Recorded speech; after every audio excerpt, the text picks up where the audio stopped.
అల్లు అర్జున్ గారు ఏమో వైఎస్ఆర్సీపీ క్యాండిడేట్ కి సపోర్ట్ చేయడానికి వచ్చారు. And at a time Allu Aravind garu Pawan Kalyan కి సపోర్ట్ చేయడానికి వెళ్లారు. అవును. అంటే ఇప్పుడు వీళ్ళిద్దరు తండ్రి కొడుకులే డిఫరెంట్ పార్టీస్ కి సపోర్ట్ చేస్తున్నారు అనుకోవచ్చా మనం, అట్లా కాదు. లేకపోతే వీళ్ళు కన్ఫ్యూజ్ చేస్తున్నారా? కనిపించాం కదా నువ్వు నిజంగా నాకు అనిపించిన విషయం ఏంటంటే అల్లు అర్జున్ కూడా బోలెడంత గుండెంత ప్రేమ ఉంటుంది పవన్ కళ్యాణ్ అంటే. కానీ అనుకోని కారణాల వల్ల ఫ్రెండ్ రిక్వెస్ట్ చేయడం వల్ల పోయిండేమో నాకు ఫీలింగ్ వచ్చింది. అంతే తప్ప కానీ నిజంగా తనకు వెళ్లి సిన్సియర్ గా వెళ్లి ప్రోత్సాహం చేద్దాం, తనకు ఫండింగ్ ఇద్దాం, తనని గెలిపిద్దాం, తన కార్యకర్తను ఫామ్ చేద్దాం అన్న ఫీలింగ్ తనకు లేకుండా చేసి తనకు హెల్ప్ చేద్దాం, తనకు సపోర్ట్ ఇద్దాం అన్న ఉద్దేశంతో వెళ్ళినట్టు అనిపించింది. సో నువ్వు అన్నాను కదన్న 100% అల్లు అర్జున్ అయినా మా సాయిధరం తేజ్ అన్న రామ్ చరణ్ ఎవరైనా సరే కానీ పవన్ కళ్యాణ్ ఫేవర్ ఉంటారు అనుకుంటున్నా. సో ముందు ముందు మనకు వాళ్ళ ప్రేమ అనేది ముందు ముందు కనిపిస్తుంది అని అనుకుంటున్నాను.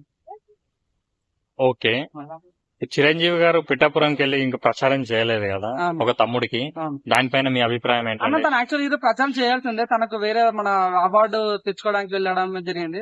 సో తనకు మొన్న వీడియో రిలీజ్ క్లియర్ కట్ అర్థమైపోయింది తన తమ్ముడి మీద ఎంత ప్రేమ ఉందనేది ఆ వీడియోలో మా మాటల బట్టి తెలుస్తుంది. ఒక మాట చాలా మంచి మాటలు మాట్లాడాను. మా తమ్ముడికి నేను చాలా బలవంతంగా సినిమాలో తొలకొచ్చినా కానీ నా తమ్ముడు చాలా ఇష్టంగా రాజకీయాలకు వచ్చినాడు. బలవంతానికి ఇష్టానికి తేడా ఉంది.